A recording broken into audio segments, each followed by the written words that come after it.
feeling going into this game tomorrow night? Obviously, the manager said last week he doesn't think you'll ever be as badly prepared for a game like that as you were going into the first leg last week. Yeah, we're a week on in terms of preparation. A week fitter.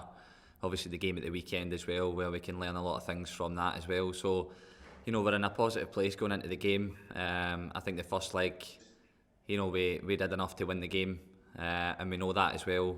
So, we're confident going into the game that we need to get the result that will take us through.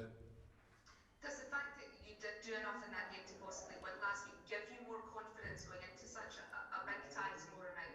Yeah, absolutely. Like you said, we created numerous chances, and our performance in the game, well warranted, is to get the victory. So, like you said, that gives you good confidence in the back of your head that if you play anywhere close to that, then on the night you take your chances and you can go through. So that's a mindset from the players. Lorianne? How much of a lift would it give you ahead of the new league season starting this weekend to know that there's still the potential of Champions League football? Yeah, absolutely. That's the task that lies ahead of us tomorrow.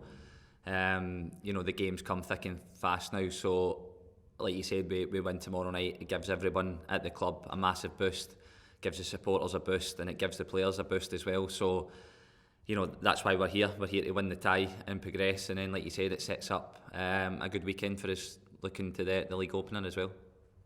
It is a transitional period from the club, a new manager, a new chief exec, a new captain and yourself. So is the main focus domestic football, or how much importance do you put in European football?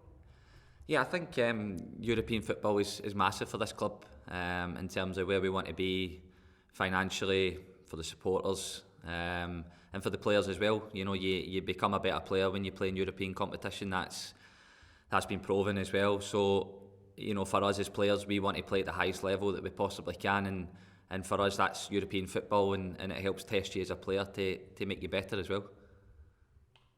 Brian McLaughlin? Brian?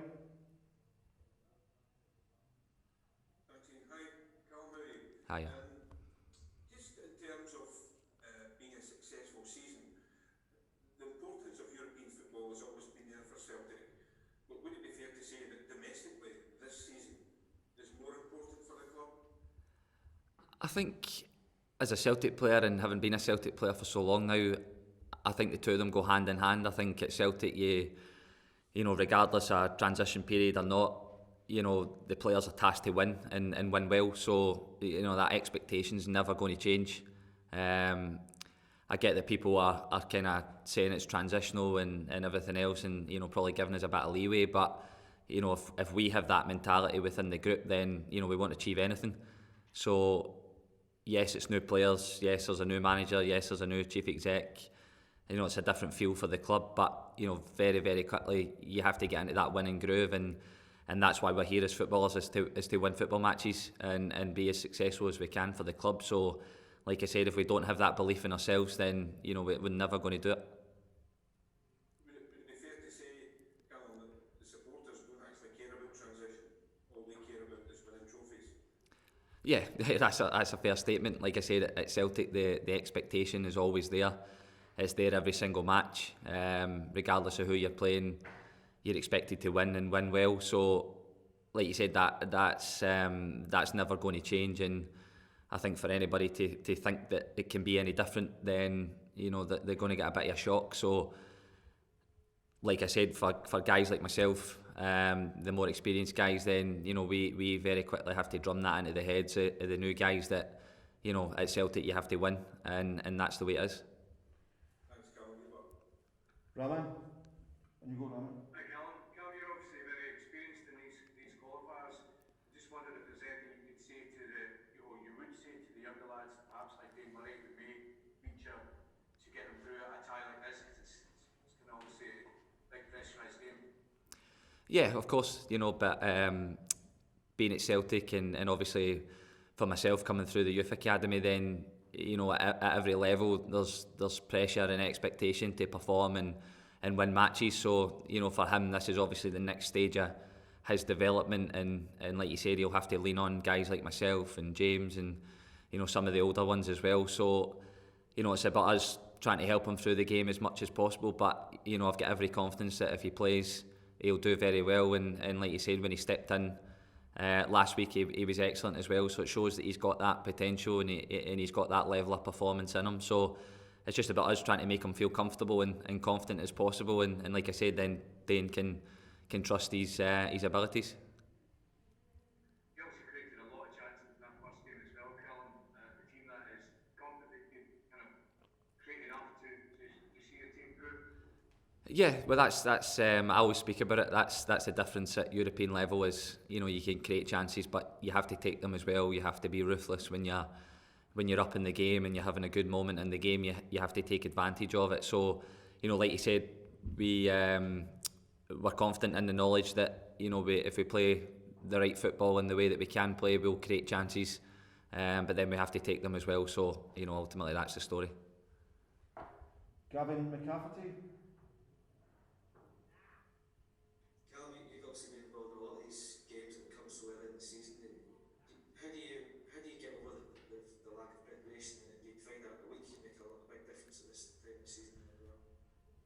Yeah, I think obviously week by week, and especially sort of pre-season and getting everybody back in, and then match fitness is completely different, obviously, to training and preparing well. So I think you can only really hit your groove once you start playing in the games, and like I said, the games are proper intensity. The last two have been a real step up in intensity and quality that we've played. So like I said, hopefully a week further down the line we'll be in a better place, and we look forward to the game. And have you been able to quickly learn from Saturday's match and kind of move on from that without not letting it affect your confidence? Yeah, of course. Every game is a chance to learn, and we've done that. We've had a look at the video where we can be better, especially when we are sort of attacking as well. We've got that balance behind the ball to stop counter attacks. But like I've said before, it's when you have so many kind of new players and young players, then it takes a few games for them to gel. So it's just about the manager getting his message across and the players listening and taking on that detail, and then you just try and implement it in the next game. Okay, just on the list, Gabriel. Hi Callum. You talked about you can't really judge until you get into the groove and playing plenty of games, but how do you compare this season to where you were at the same time a few seasons ago? You've not qualified for the Champions League for a couple of years. It's what the club wants to do. How do you assess compared to other years? And do you still believe that you definitely can make it into the Champions League? I think obviously it's a completely different squad from where we were maybe 3-4 years ago, and in terms of getting Champions League group stage football. There's a lot of new players, a lot of young players, so they've still got a lot of developing and learning to do as well, and that doesn't just happen overnight. But like I said before, if you don't believe that you've got a chance, then it'll never happen. So in football, you have to trust yourself, trust your teammates, trust your manager, and together, if everyone's on it and gives 100%, then anything can happen. And that step is to take that step tomorrow night, and that'll give us a massive confidence boost in that run. Just in terms of the manager, how are you getting on in terms of taking on his new methods, his new philosophy, playing style? How's everyone getting on? Yeah, good. I think you can see the sort of attacking footballs is flowing. We've created a lot of chances in the games that we've played.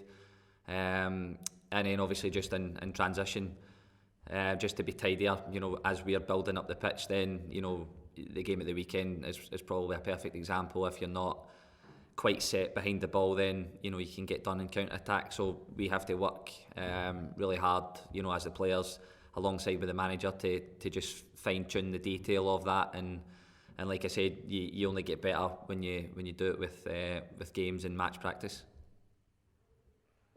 Okay, Joe Hendry. Just following on from that in terms of the new manager as well, how much has he changed the culture of the club in comparison to what you've been used to in the past? I don't think he's done too much different in terms of culture. I think there's an expectation here at Celtic where you have to live and breathe football. When you come in the morning, you're super organised, you're ready to go, you do all your prep work, and then when you get on the training pitch, you give 100% to the cause and try and, you know, first of all get better as a player, and then collectively get better as a team. So, you know, I think he understands that this club is sort of built around that. And, you know, I've touched on before, there's a lot of young players, you know, especially coming for the academy as well. They know exactly what that's about, so it's just about, you know, the ones that we add into the mix. Then, you know, they quickly understand that you have to be 100% on it every single day to get better, as an individual and then as a team collectively. And in terms of those new players that you mentioned that are coming in, have you had the opportunity as captain to maybe have a wee chat with Carl Starfelt yet, or Furuhashi are still on their way over? Yeah, they're in London just now, so you know, I'm actually going to speak to them this afternoon, so get a chat with them, see how they are, and then obviously, you know, we're really looking forward to adding them into the group, and, you know, seeing that the qualities that they've got, you know, can really help us as a squad and as a team as well. So yeah, I'd sort of earmark this afternoon to have a wee chat with them as well anyway.